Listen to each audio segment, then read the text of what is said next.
All right, so today we're diving headfirst into German politics. Always a fun place to be. Well, yeah, exactly right. Yeah. But specifically, we're going behind the scenes with these new election programs that we have, all the major parties. Yeah. And it's not even just the final product, right? We have drafts, we have some of their notes, Yeah. kind of like a sneak peek into their strategy sessions. It's a fascinating process to watch how these positions evolve, you know? Absolutely. You see the sausage getting made, as they say. Yeah. And it gives you a much deeper understanding of not just what they're proposing, but how they got there. Sure. What were some of the factors, the compromises, the debates that went on behind closed doors. Yeah. So for our listeners out there, the big question is, what does this mean for the future of Germany? Mm-hmm. Like, what kind of Germany are they envisioning? Yeah, let's start with something I think that's on everyone's minds, and that is the economy. We're all feeling the pressure globally right now, and each party has their own recipe, shall we say, for getting Germany back on track. So the SPD, for example, they are really focused on this idea of speed and efficiency, getting rid of bureaucracy, making things work more smoothly. Yeah. I love this image that they use. They want to make sure that all the Zahnräders are working in sync. Right. Like all the cogs in the machine. Yeah, I mean, that really speaks to a lot of the frustration that people feel, right, when they're dealing with the German bureaucracy. Yeah, you're trying to get a permit and it takes exactly years. It's just ridiculous. Yeah. So they're really hitting on that. Absolutely. Now the FDP, I feel like they're kind of singing the same tune. Yeah, to a certain extent. Especially when it comes to taxes. Yeah, they really believe that Germany needs to be more competitive internationally. And that means having a corporate tax rate that is attractive to businesses. So both the SPD and the FDP, they're trying to like streamline things. They want to make it easier to do business. Yep. But what about the CDU-CSU? Well, they're also, very pro-business in their orientation. But they're coming at it from a slightly different angle, I would say. Sure. They talk about making Germany more competitive, but they're also emphasizing free trade and a more kind of targeted approach to tax relief. So not just like a blanket cut taxes for everyone, but more strategic. Exactly. Yeah, more nuanced. So the AFD. Ah, yes, the AfD. Well, I feel like their take on the economy is a little bit different. let's just say they're not exactly fans of the EU. No, they're not. And they're very skeptical about the impact that the EU has had on the German economy. Yeah. In fact, they're calling for a return to the Deutschmark. Wow. A complete withdrawal from the euro. That's a bold stance. It is. It speaks to a certain segment of the population that feels like Germany has lost control, over its own destiny. And this idea of them using target claims to buy foreign assets. That's another interesting one. Yeah, it's pretty out there. Yeah, it's very much a Germany first kind of approach. Yeah. They want to leverage Germany's economic power to their advantage. Okay, so we've got a whole range of visions here. Yeah. But I think let's move on to something that's on everyone's minds. Yeah. No matter what your political persuasion, housing. Oh, yeah. It's a mess right now. It is. Everyone knows it. Big problem. Huge problem. And every party has their own, prescription for how to fix it. So the SPD, they're really framing this idea of affordable housing as a human right. It's like a fundamental right. Yeah. They want to really tackle this head on, Yeah. protect renters from these skyrocketing prices. And they even have this ambitious goal of eliminating homelessness. By 2030. By 2030. That's a big one. Yeah. It's a big goal. It's a huge goal. But it shows you how seriously they're taking this issue. Absolutely. Yeah. Now contrast that with the AFD. Yeah, they're not so focused on renters. Right. They're more interested in policies that make it easier for people to become homeowners. Okay. It's like their philosophy is forget renting. If you want real security, if you want real freedom, you need to own your own place. So it's like a much more individualistic approach. Very much so. Yeah. It's about, empowering people to take control of their own housing situation. Now the FDP, they are all about the market. Yeah. Like unleash the power of the private sector. Make it easier to build. Less regulation. Yeah. Faster permitting processes. Classic. Yeah, classic liberal approach. Yeah. And the CDU-CSU, they're taking a slightly broader view. They're talking about speeding up infrastructure projects in general. Yeah, not just housing, but Yeah. transportation, energy, everything. So it's about creating an environment where development can happen. Exactly. Okay, now let's shift gears to another big topic, energy and climate change. Ah, yes. This is where things get really interesting. Yeah. Because you see a real clash of worldviews here. So the SPD, they're pushing hard for these communal energy solutions. Um, They want people to put solar panels on their balconies. Yeah. They want community wind farms. It's all about decentralization, Yeah. citizen power. Like people taking control of their own energy future. Right. And that appeals to a lot of voters who are really concerned about climate change. Absolutely. They want to see Germany take a leading role. Yeah. Now the AfD. Well, they're not exactly buying into the whole climate catastrophe narrative. Yeah, they're much more skeptical of the science. Very much so. They're really worried about the cost of these climate policies. Yeah, they see it as a burden on the economy, and they're also very critical of the EU's energy policies. Yeah, they think it's putting Germany at a disadvantage.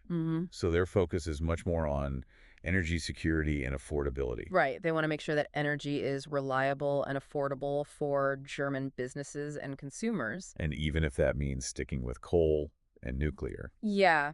They're not afraid to embrace those traditional sources of energy. Now, the CDU-CSU, they're kind of walking a tightrope here. Yeah, they're trying to find that balance. They know they have to address climate change, but they also want to make sure that energy is reliable and affordable.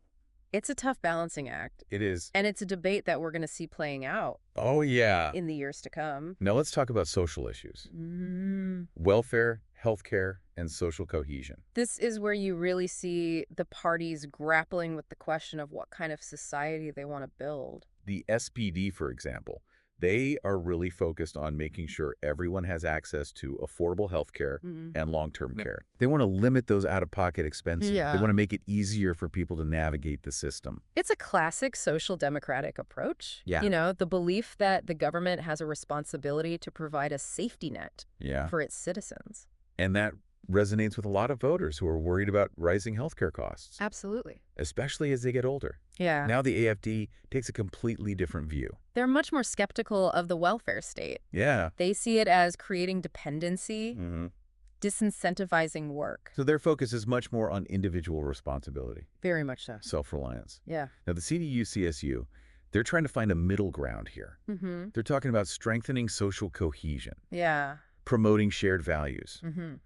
And they're particularly focused on the integration of immigrants, making sure that they learn German, embrace German culture. Become part of society. Exactly. It's about creating a sense of belonging, Yeah. a shared identity. So we've got a range of views here, from a strong welfare state to a more individualistic approach. Right. And it's clear that these debates are really tied to these bigger questions about the role of government, the nature of German society. Absolutely. It's fascinating stuff. It is, and we've got a lot more to unpack, so stay tuned because in part 2 of this deep dive, we're going to explore how these parties are approaching even more complex challenges like security digitalization Whose side? and Germany's role on the world stage. Yeah, so buckle up. All right, so we're back and ready to dig deeper into the German political landscape. Yeah, we've heard about the party's economic plans, their ideas on social issues, and their approaches to that whole energy transition. Exactly. And to wrap up our analysis of their platforms, we really need to zoom in on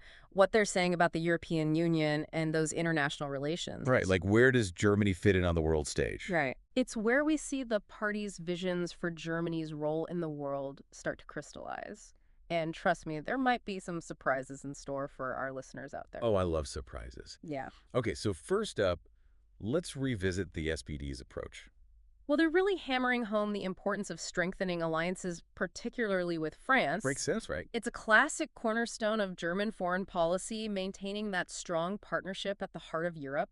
Yeah, a united front with France often means a stronger voice for Germany within the EU. Exactly. And they see it as absolutely crucial for tackling those big shared challenges like climate change, the economic instability we're all facing, and of course, those security threats that are on everyone's minds. Okay, so strong partnership with France, Yeah. check. Yeah. What about their stance on China? Now this is where it gets interesting. They're defining China as simultaneously a partner, a competitor, and a system rival. Okay, hold on. A system rival. Break that down for me. Sure. It means recognizing that while Germany and China can and should cooperate on certain issues like trade or climate change, there are fundamental differences in their political systems and values. So they're not shying away from those differences. Not at all. It's like saying, we can work together where it makes sense, but let's not pretend we see eye to eye on everything. A nuanced approach for sure. Definitely. And it reflects this growing debate we're seeing in Germany and across Europe about how to deal with a rising China. Makes sense. Yeah. So what about the AfD? What's their take on the EU? Well, no surprises here. They're taking a much more critical view. They see the EU as undermining national sovereignty, and they're even calling for Germany's withdrawal from the euro. Wow, that's a big step. It is. It's a core part of their platform, this Eurosceptic stance.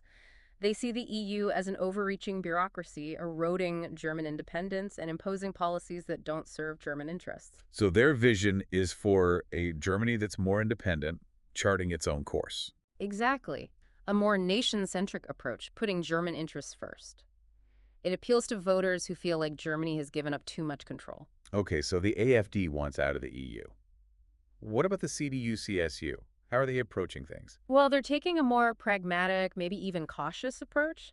They're emphasizing the importance of strengthening those traditional alliances, NATO, the transatlantic relationship. A message of stability and reliability. Exactly. They're the party that can be trusted to navigate those choppy waters of global politics, maintaining Germany's international standing. Steady hand on the tiller. Precisely. Yeah. And they're advocating for a cautious approach towards China and Russia, recognizing the potential challenges these countries pose. So acknowledging the changing global landscape, but sticking with those reliable partners. Right. Trying to balance those strong relationships with the need to adapt to a world where new players are emerging. Okay, so we talked about the U.S., China, Russia, but are there any other regions or relationships that are getting attention in these platforms? Absolutely. For example, the SPD is highlighting the need to deepen cooperation with countries in the global south, places like Africa, Asia, and Latin America. It's like they're recognizing that the world is becoming increasingly multipolar. Exactly. It's not just about the old power centers anymore.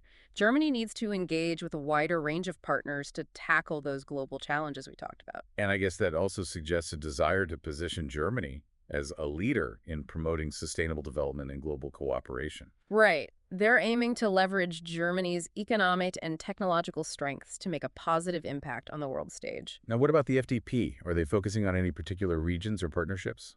Well, they're particularly keen on strengthening economic ties and trade relationships. Makes sense, given their focus on free markets. Exactly. They see free trade as a key driver of economic growth for everyone involved.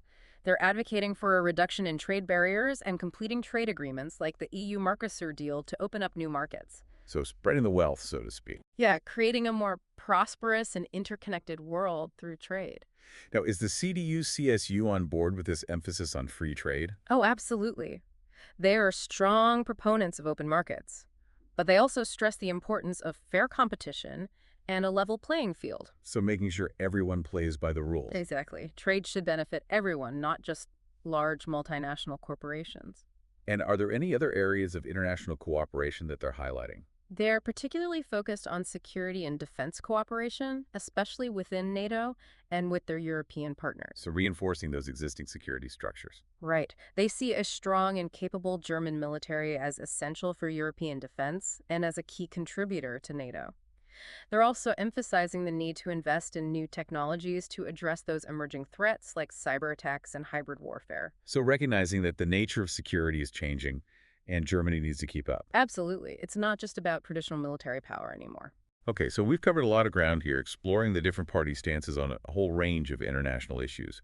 But are there any overarching themes or tensions that stand out? Well, one that jumps out is this tension between national sovereignty and international cooperation.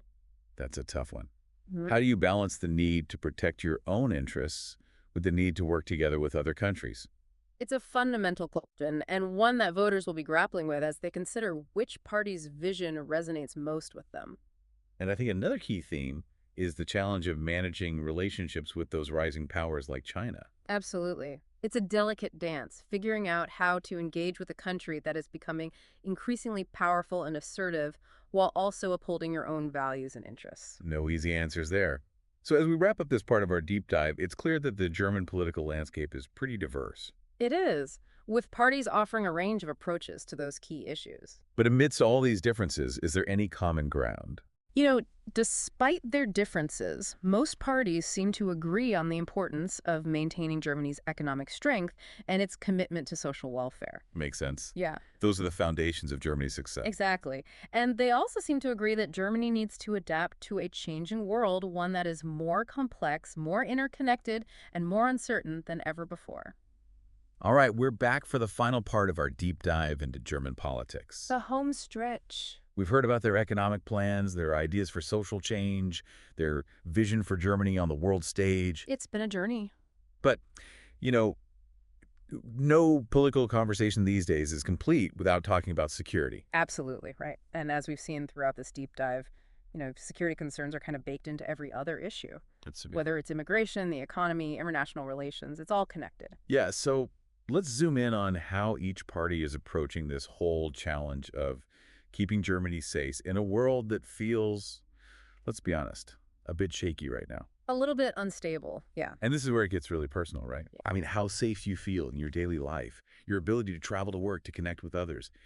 It all depends on how effectively Germany can address these security challenges. It's about the fabric of society. Yeah, okay, so let's start with the SPD. What are they saying?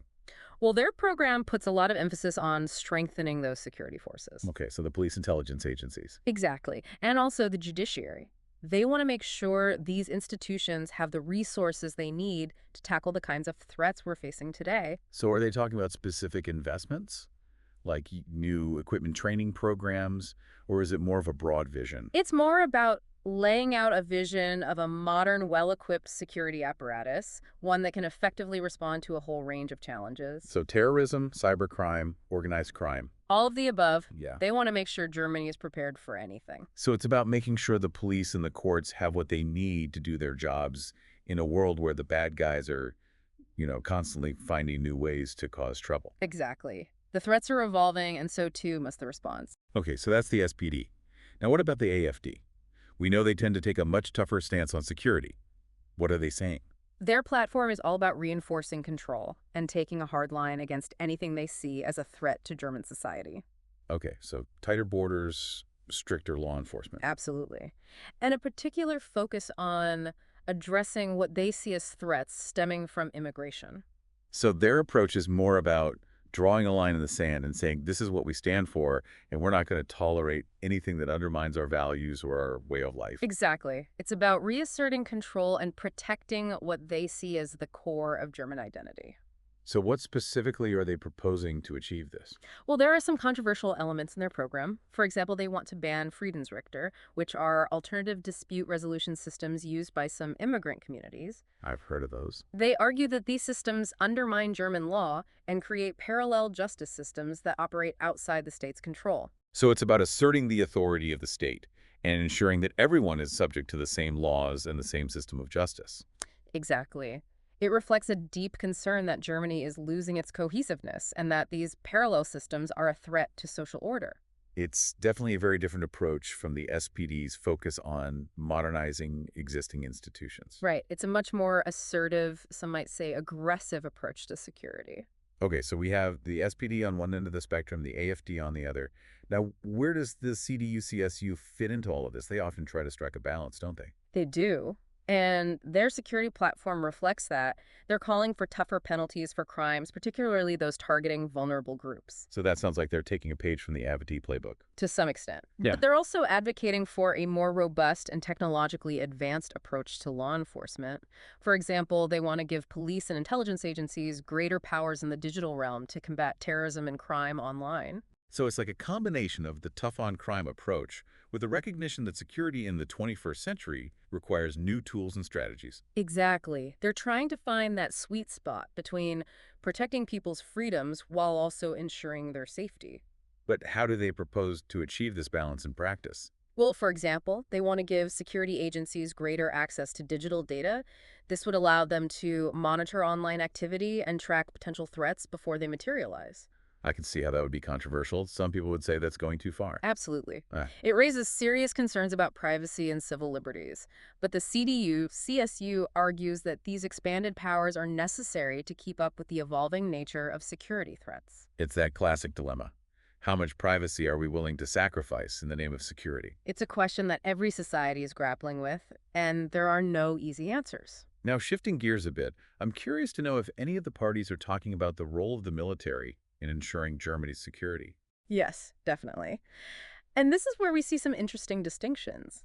The SPD, while acknowledging the importance of defense, doesn't put a heavy emphasis on military spending or expanding Germany's military capabilities. So they're not talking about beefing up the army. Not really. Their focus is more on diplomacy, international cooperation, and addressing the root causes of conflict. So it's more pacifistic approach. You could say that they believe that lasting security comes from building relationships, resolving conflicts peacefully, and creating a more stable world through cooperation, not confrontation. Yeah, how does that compare to the AFD's view?